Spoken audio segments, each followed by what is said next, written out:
नमस्कार दोस्तों। पहले तो आप सभी उन अभ्यर्थियों को बहुत बहुत शुभकामनाएं जिनका दुगनी मेरिट लिस्ट में चयन हुआ है, यानी कि जिनका डॉक्यूमेंट वेरिफिकेशन होगा, तो उनको बहुत बहुत बधाई। अब बात करते हैं आपके रिजल्ट की। रिजल्ट को आपने देख लिया होगा, आप सभी को पता होगा कि आपकी कट ऑफ क्या गई है। अगर देखें तो सामाजिक विज्ञान में जो कट ऑफ गई है वो जनरल की 206, ओबीसी की 201, ईडब्ल्यूएस की 189, एससी की 182, एसटी की 170, एमबीसी की 190। अब दिक्कत ये हो रही है कि बहुत से अभ्यर्थी ऐसे थे जिन्होंने 3-3 साल से, 4-4 साल से, 2-2 साल से इतनी मेहनत कर रहे थे एसएसटी से, सामाजिक विज्ञान से, जिनका नंबर इस लिस्ट में नहीं आ पाया। मैंने खुद ने, अब मैं ये तो नहीं बताऊंगा कि किसका नंबर आया किसका नहीं आया, लेकिन मैंने ऐसे अभ्यर्थियों से बात की है जिनका मुझे यकीन था कि इन अभ्यर्थियों का नंबर आना ही चाहिए। बहुत से अभ्यर्थी तो ऐसे थे जिन्होंने अपना लास्ट अंतिम अवसर मानकर इस वैकेंसी की तैयारी की थी, यानी कि इससे पहले जो आपकी रिट की भर्ती रद्द हुई थी उसमें वो हार मान चुके थे कि अब आने वाली भर्ती का हम तैयारी नहीं करें।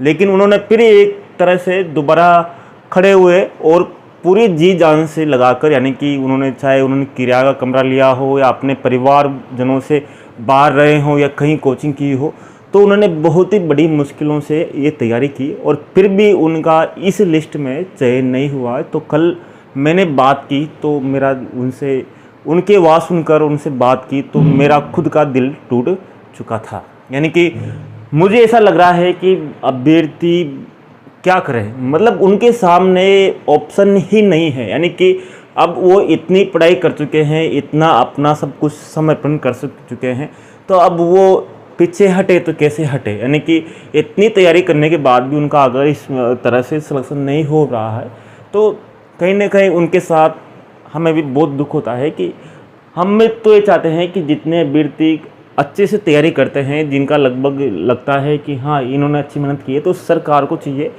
कि उनको सभी को नौकरी दे। लेकिन ये एक तरह से कल्पना ही है, क्योंकि हर वैकेंसी में यही होता है कि कुछ अभ्यर्थियों का चयन होता है, बाकी का नहीं होता। अब जैसे आप देख लीजिए, इस वैकेंसी में दुगने अभ्यर्थियों का चयन किया गया है। फिर अब आपको जिनका चयन नहीं हुआ है उनको अभी धीरे से झटका लगा है, यानी कि बहुत झटका लगा है। जिनको उम्मीद थी कि जो आपकी कट ऑफ जनरल की 190 से 200 के बीच रहेगी, तो वो एक तरह से जंप मार चुकी है।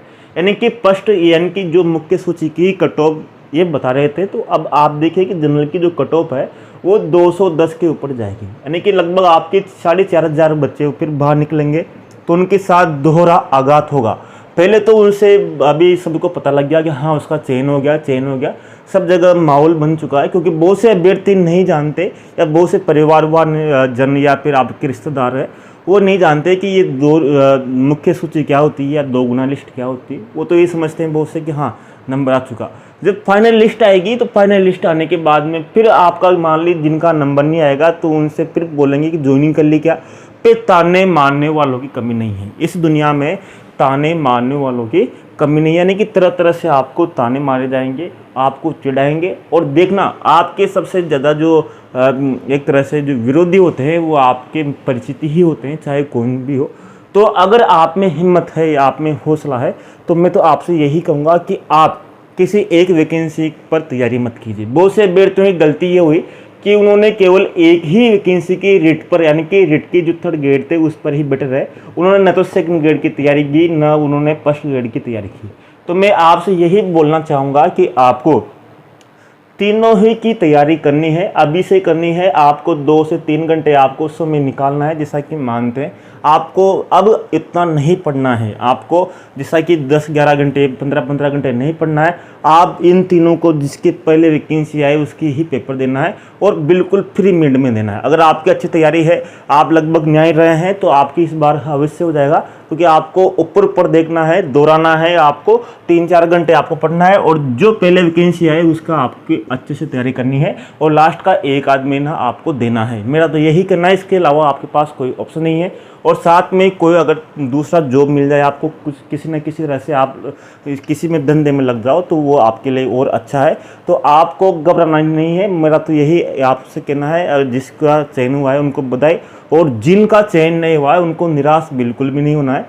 ज़िंदगी आपको एक बार मिली है और ज़िंदगी को आपको संघर्ष से जीतना है। यानी कि अगर ज़िंदगी में संघर्ष ही नहीं आएंगे तो उसका मज़ा बिल्कुल भी नहीं होता। आपने आईएएस में देखा होगा, आईएएस में क्या होता है, प्री परीक्षा या आरएस देखोगे तो प्री परीक्षा पास हो जाते हैं, मेंस में पास हो जाते हैं और इंटर में भी पास हो जाते हैं। लेकिन इंटर में कम रैंक आने के कारण उनको कोई पद नहीं मिल पाता और वापस उनको प्री देनी पड़ती है, मेंस देनी पड़ती है, इंटर देनी पड़ती है। बहुत से अभ्यर्थी ऐसे हैं जिनके पास कोई जॉब नहीं है, 4 से 5 प्रयास कर चुके हैं, उन 4 से 5 में 10-15 साल हो चुके हैं। आईएएस में तो 10-15 साल लग जाते हैं, आरएस में 10-15 साल लग जाते हैं, फिर भी उन्हें हिम्मत नहीं हारते। हिम्मत इसलिए नहीं हारते क्योंकि आईएएस के और आरएस के सिलेबस में आपके नीति शास्त्र है, आपके उसमें देखा दर्शन शास्त्र है, गीता का जो सार है, तो उसमें पढ़ते हैं तो उसमें ये एक ही शिक्षा दी जाती है कि आपको अपना कर्म करते रहना चाहिए। कम से कम आपसे ये कोई नहीं बोल सके कि मैंने कर्म किया और मुझे फल नहीं मिला। तो आपको कर्म करना है, फल मिले नहीं मिले, लेकिन जब आप इस दुनिया से जाओगे तो आप से कोई ये नहीं बोल सकता कि मैंने हाँ ईमानदारी से मेहनत नहीं की है। तो आपको जो भी बस मेरा तो यही कहना है कि देखो, मेरा भी आपके समान ही दिल है, सबका है, तो आपको हिम्मत नहीं आनी। दोबारा अगर आपको मौका मिले, चाहे आप शादी करो या मत करो, महिला हो जो भी हो, लेकिन 2-3 घंटे आप ज़रूर निकालोगे। धन्यवाद, नमस्कार, जय हिंद।